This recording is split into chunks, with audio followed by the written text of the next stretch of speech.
And we have a new poll. The latest poll shows, now I'm going to be totally upfront. This is a poll that was done by Public Policy Polling, which is a left-leaning polling agency. So we will take the numbers with a grain of salt, but we will explore them all together. And they say that Republicans are in actual danger of losing control of the House of Representatives in 2014. Usually midterm elections, Lewis, are kind of blah. Some people, certainly far lower voter turnout.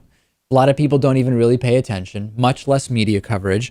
But we have a very real possibility that the 2014 midterm elections that are just 1 year and 2 weeks away, roughly, could actually completely stir up the balance of power in American government. There's a series of polls in a number of different House districts. Right now, the Democrats would need to win 17 seats. They would need to take over 17 Republican seats in 2014 to win a majority.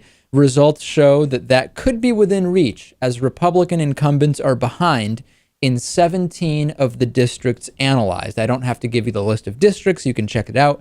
Back in 2012, Democrats were able to pick up 8 seats in the House, which closed the gap to 234 to 201, still in favor of Republicans.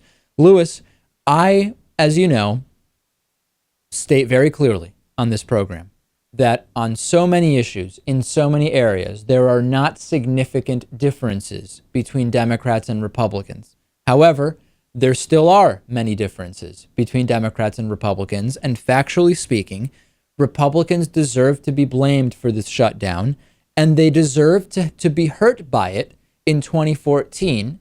So all else aside, all similarities between Democrats and Republicans aside, it would be a good thing if Republicans do lose control of the House in a year and 2 weeks. Right. I'd like to think that if that happens, Obama would have a shot at least doing a few things that might help the country.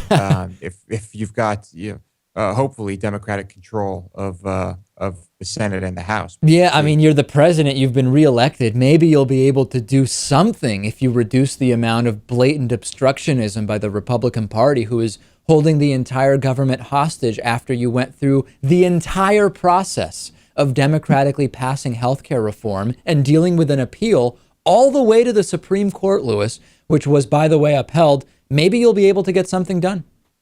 Maybe, but let's be honest here. These same guys are going to be fighting this. Guys and girls are going to be fighting this for years to come, and it's just not working clearly so far.